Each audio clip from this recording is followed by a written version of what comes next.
안녕하세요 여러분. 이번 시간에는 연애 판촉에 대해서 알아보도록 하겠습니다. 지금까지 실제 연애 서비스까지, 그리고 연애 행사를 어떻게 예약하는지, 그리고 연애 서비스가 어떻게 이루어지는지에 대해서 했다 그러면 이 연애 판촉 부분을 빠졌었거든요. 그래서 연애 판촉 부서는 어떤 일을 주로 하게 되는지 알아보도록 하겠습니다. 우선 그 내용은 연애 판촉의 개념, 그리고 연애 세일즈, 이렇게 알아보도록 하겠습니다.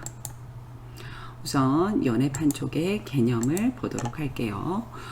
우선 이 판촉이라는 것은 판매 촉진의 줄임말이죠.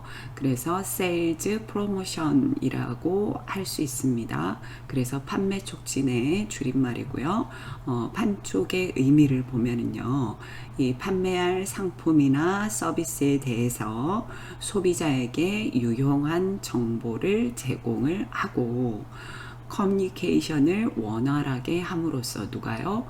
고객과 직원이 호텔의 상품을 원활한 커뮤니케이션을 통해서 궁극적으로는 어떻습니까? 매출을 증대시키기 위한 마케팅 수단이라고 할 수가 있습니다. 그래서 이 판매 촉진, 판촉의 수단으로, 판촉의 방법에는요, 일단 세일즈 콜이 있습니다. 세일즈 콜이라고 하는 것은요, 바로 인적 방문이에요. 인적 판매를 하는 것이죠. 직접 그곳에 방문하는 것을 말하고요. 그리고 할인 해주는 방법이 있고요. 그리고 쿠폰을 주는 방법, 그리고 경품을 제공하는 방법, 그리고 마일리지, 회원 마일리지제 같은 게 있죠. 그리고 전시회라든지 이벤트, 그리고 포스터나 전단지 등의 이런 홍보물을 활용하는 방법들을 우리가 판촉의 도구, 이렇게 볼 수가 있습니다. 그래서 판촉하는 방법들에 대해서 여러분들께서 아주 많이 알고 계실 거라고 생각을 하고요. 그러면 이 연애 판촉이라고 하는 것은 어떤 거겠어요? 바로 연회장의 상품이겠죠. 그래서 호텔 연회장과 관련된 상품과 서비스를 판매하기 위해서 이 촉진 활동을 하는 것입니다. 세일즈 프로모션을 하는 것이죠. 그래서 연애 판촉에서 이 대부분의 이 프로모션 활동은 호텔 외부로 나가서 고객을 직접 만나서 설명을 하거나 이 견적을 제공하고 또 예약을 받는, 즉 세일즈 콜이라고 말씀드렸잖아요. 그래서 이 연회장의 영업을 활성화하기 위해서 연회 이벤트 등을 기획하는, 직접 상품을 만드는 거죠. 그래서 이런 마케팅 활동도 수행하는 곳이 바로 연애 판촉 부서다라고 보시면 되겠어요. 여러분들 선배 중에서 이 판촉 부서에 있는 졸업생이 있는데요. 제가 그렇게 물어본 적이 있어요. 이 판촉의 매력이 뭐냐라고 물어봤더니 본인이 직접 상품을 만들어서 어레인지하는, 그래서 그 직접 기획하는 것이 매우 매력이 있다라는 이야기를 들었거든요.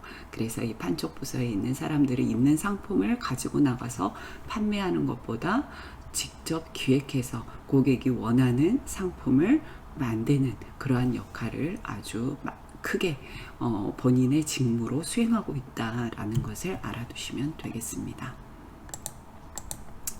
자, 그래서 연애 판촉의 조직을 보면은요, 조직도를 보면 우선 연애 판촉 팀장이 있습니다. 저희가 연회장의 조직도를 그때 보면서 연회장 총괄 책임자가 있고, 총괄 책임자가 연애 판촉까지 맡고 있는 경우도 있었고, 연애부서와 연애 판촉 부서가 별도로 있는 경우가 있었거든요.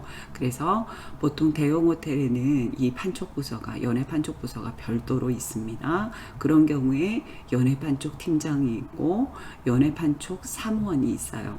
이 연애 판촉 사무원을 우리가 지금 배우고 있는 코디네이터라고 이야기를 많이 하고 있습니다. 그래서 이 코디네이터가 이 판촉을 할 수 있도록 서브를 해주는 경우가 많이 있죠. 그리고 이 판촉 팀장 아래에는 보통 국내 그리고 외국 기업 이렇게 나눠지는 경우가 있는데 이 국내 기업이라든가 단체를 중심으로 해서 연애 판촉을 하게 되고요. 그리고 외국인 기업과 단체를 중심으로 판촉을 하게 되겠죠. 그래서 판촉 부서에 오래 계신 분들은요, 아주 오랫동안 이런 판촉 활동을 하게 되면 이러한 네트워크가 굉장히 본인의 전문성이 된다라고 보시면 되겠습니다. 그래서 여러분들께서 이 판촉 부서에 관련 학생들이 상당히 많이 있거든요. 이 판촉 부서에 들어가려는 학생들한테 왜 판촉 부서를 들어가냐고 물어보면 본인의 적성에도 맞지만 이 인센티브가 많기 때문에 판촉 부서로 가려는 학생들이 많아요. 그래서 이 판촉 부서로 가기 위해서는 국내 기업뿐만 아니라 외국 기업까지 여러분들께서 판촉을 해야 되기 때문에 이 외국어는 그 호텔의 특성에 맞는 외국어를 구사하는 그런 능력은 아주 필수적이라고 볼 수 있어요. 영어라든가 중국어라든가 일본어 그 밖에 제2외국어를 하나씩 더 하고 있으면 아주 좋겠죠. 자, 그래서 이 판촉 부서의 조직도를 봤는데 거기에 맞는 직무들을 잠깐 보도록 하겠습니다. 우선 연애 판촉 팀장은요, 먼저 이 전체 지휘 감독을 하겠죠. 그리고 직원을 교육과 훈련을 시키는 역할을 합니다. 이 판촉 부서는요, 호텔을 대표하는 호텔의 얼굴이라고 볼 수가 있어요. 그래서 이 직원들이 외부로 나가게 되면은 그 호텔을 대표하는 그러한 이 직원이기 때문에요. 이 호텔 판촉 부서의 직원들은 굉장히 매너도 신경을 써야 되고 이 호텔의 이미지를 대표한다라는 그런 대표성을 가지고 있기 때문에 이 판촉 부서는 굉장히 들어가기고 또 힘든 곳이지만 일단 들어가면은 성장할 수 있는 그리고 자기 개발을 할 수 있는 아주 좋은 부서라고 볼 수가 있어요. 그리고 연애 판촉 회의를 주재하겠죠. 월간, 연간 이 판매 목표를 설정을 하게 됩니다. 그리고 이 판매 목표를 설정을 하고 이 지배인이 해야 되는 목표를 설정하고 그리고 거래선 어카운트라고 하죠. 이 거래선을 분배를 해야 됩니다. 그리고 세일즈 콜 리포트.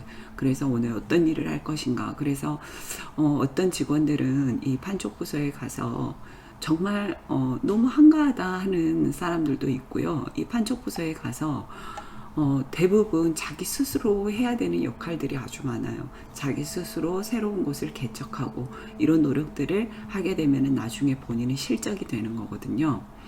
그리고 이 기획을 주도적으로 하고요. 그리고 판촉을 위한 홍보물을 기한하고 체크해야 됩니다. 그래서 이 기업체라든가 단체 이런 것들도 어떤 트렌드가 있거든요. 그리고 이 가격대라든가 그들이 원하는 상품들 이런 것들에 맞게 홍보물이 변화되어야 되겠죠. 그리고 이 방문에 필요한 판촉물을 준비해야 되겠습니다. 그러면 그 아래에 있는 지배인들은 어떤 일을 하냐. 호텔을 대표해서 외부에서 고객을 직접 대면한다는 사실을 명심하고요. 개인 목표를 관리해야 합니다. 그래서 내가 올해 목표 몇 억 이런 식으로 개인 목표를 관리해야 되고요. 그리고 개별적인 고객 관리를 하는 것이 매우 중요해요. 그래서 이 판촉 부서의 직원들은 이 개인 고객을 얼마나 가지고 있느냐가 본인의 전문성이다라고 보시면 되겠습니다. 그리고 주간, 월간 단위로 세일즈 계획을 세우고요. 이 세일즈 콜을 갔다 온 후에는 반드시 리포트를 작성해야 되겠죠. 그리고 경쟁 호텔의 동향을 조사하고 보고해야 되고요.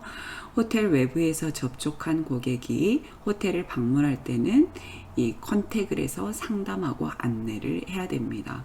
그래서 이 판촉 직원들은 대부분 외부에 상주해 있는 경우가 있어서 미리 약속을 하려면 호텔 내부에서 약속을 하고 사전 답사를 하고 싶으면 이 판촉 지배인과 약속을 잡게 되잖아요. 그래서 외부 활동이 아주 빈번한 역할이 바로 판촉 부서다. 그리고 이 행사 당일에는 본인이 컨택한 그런 행사에서는 반드시 이 연회장 입구에서 영접을 해주는 것이 매우 중요하다. 연회 판촉 사무원의 경우에는 각종 서류 관련된 행정 업무를 담당하고요. 그리고 외부에서 걸려온 문의 전화를 판촉 지배인에게 연결하고 부재시 메모를 남기고 전달하는 코디네이터의 역할을 하는 것이고요. 연월간 실적과 각종 통계를 집계하게 되겠죠. 그래서 이 호텔 내부에서의 텔레마케팅 업무를 수행하는 사람이 바로 이 코디네이터다, 이렇게 보시면 되겠습니다. 자, 그러면 실제로 이 연회 세일즈 콜이라고 말씀을 드렸죠. 연회 세일즈는 어떻게 하는지 보도록 할게요. 여기 나와 있는 사진들이 모두 이 연회 세일즈의 유명하신 분들입니다. 우선 세일즈 콜이라는 것은요, 말씀드렸지만 제품이나 서비스의 판매 촉진을 위해서 고객을 방문하는 것을 말한다, 그렇게 했죠. 가만히 앉아서 이 찾아오는 고객을 기다릴 수는 없습니다. 그래서 요즘처럼 이렇게 경쟁이 매우 치열하기 때문에요, 직접 외부로 나가서 많은 고객을 찾아오고, 그리고 기존의 고객과는 관계를 지속적으로 유지하고, 궁극적으로는 어떻습니까? 수요가 발생이 될 때 우리 호텔로 고객을 유치하는 것이 목표겠죠. 그리고 이 단기간 내에 이 연회 관련 상품의 판매 증진을 위해서 일정 기간 이 연회 판촉 담당과 객실부, 그리고 식음료부 등 타 부서의 직원이 한 팀이 되어야 된다고 했죠. 그래서 이 고객을 같이 방문하는 경우도 있어요. 그래서 각 부서들끼리 협조해서 판촉을 나가게 되는 경우 세일즈 브릿지라고 명칭을 붙이기도 합니다. 자, 그래서 이 세일즈 콜의 종류를 한번 보도록 할게요. 세일즈 콜의 종류는요, 우선 퀄리파잉 콜, 이렇게 해서 예상 고객을 상대로 가망 고객, 가능한 고객을 유도하기 위한 방문을 우리가 퀄리파잉 콜이라고 하고요. 디벨로핑 콜이라는 것은 이 가망 고객을 실제 수요로 연결시키기 위한 방문입니다. 훨씬 적극적인 그런 방문이 되겠죠. 그리고 클로징 콜이라고 하는 것은 마지막으로 최종 결정을 얻기 위한 방문이다. 이런 용어들을 써가면서 내가 오늘 어떠한 레포트를 작성을 할 건지, 어떤 실적을 얻게 될 것인지에 대한 계획을 세우고 상부에 보고를 할 수 있겠죠. 자, 그래서 세일즈 콜의 사요소를 보시면은요, 우선 이 세일즈 콜을 할 때는 목적이 뚜렷해야 되겠죠. 방문 목적이 뚜렷해야 되고요. 그리고 모든 방문은 계획에 의해서 진행이 되어야 합니다. 그리고 상품 설명에 대한 스킬을 소유하고 있어야 됩니다. 그래서 여러분들 말씀드린 대로 판촉사원이 되려면은요, 프레젠테이션을 잘하는 것이 중요합니다. 그리고 이 수업도 PBL 수업이지만 이 PBL 교육 방식을 통해서 여러분들 수업을 진행을 하실 때 이 기획력을 기르고 창의력을 기르는 것은 매우 중요한 일이다라고 보시면 되겠습니다. 이 모든 것들이 판촉사원이 되기 위한 첫걸음이다라고 보시면 되겠습니다. 준비 단계라고 볼 수 있고요. 그리고 가장 중요한 게 바로 설득이겠죠. 고객을 잘 설득해서 자사의 고객으로 유도해야 한다. 그래서 이 설득을 위해서는 제가 신뢰감을 갖는 것이 중요하다는 것입니다. 그래서 신뢰감을 갖기 위해서 1차 목표는 바로 이미지 관리를 잘 하는 거고요. 그리고 두 번째는 전문성을 갖는 것이라는 거죠. 그래서 이 신뢰감이 쌓이고, 그리고 설득을 하기 위해서는 어때요? 창의력이 필요합니다. 그래서 상대방을 설득하기 위해서는 융통성이 있어야 돼요. 그래서 어떤 고객이 어떤 얘기를 해도 예스를 할 수 있는, 무조건 우리 호텔에서 그 상품을 만들어낼 수 있다라는 믿음을 주는 것이 매우 중요하다는 것이죠. 그리고 마지막으로 인하우스 컨택이라고 하는 것이 있는데, 이 호텔 내부에서 고객을 만나는 것입니다. 그래서 이 연애 판촉의 거래선 어카운트가 호텔을 직접 방문해서 행사장을 사전 답사하고 세부 사항에 대해서 협의하고자 하는 경우에 이 판촉 직원이 외부로 세일즈 콜을 나가지 않고 내부에서 만난다고 했잖아요. 특히 이 방문한 고객에게 적절한 접대를 해야 되는데요. 이 접대 방법으로 우리가 ENT 체크나 오피스 체크 이렇게 이야기를 하는데 보통 엔터테인먼트 체크 이렇게 이야기를 하거든요. 이거를 우리가 그 계산서 빌지라고 이야기를 하는데 이 세일즈 부서에서 쓸 수 있는 이 제한적인 무료 쿠폰이라고 보시면 되겠죠. 그래서 이 접대를 위해서 하게 됩니다. 그러면은 우리가 보통 최종적인 결정을 남겨둔 고객에게 이 빌지를 이 카드를 꺼내서 쓸 수가 있는 거죠. 그래서 이게 바로 인하우스 컨택이라고 보시면 되겠습니다. 자, 이 연애 판촉 부서에서 하는 일들에 대해서 오늘 알아봤습니다. 자, 오늘은 여기까지만 하고요. 여러분들 오늘도 아주 수고 많으셨습니다. 감사합니다.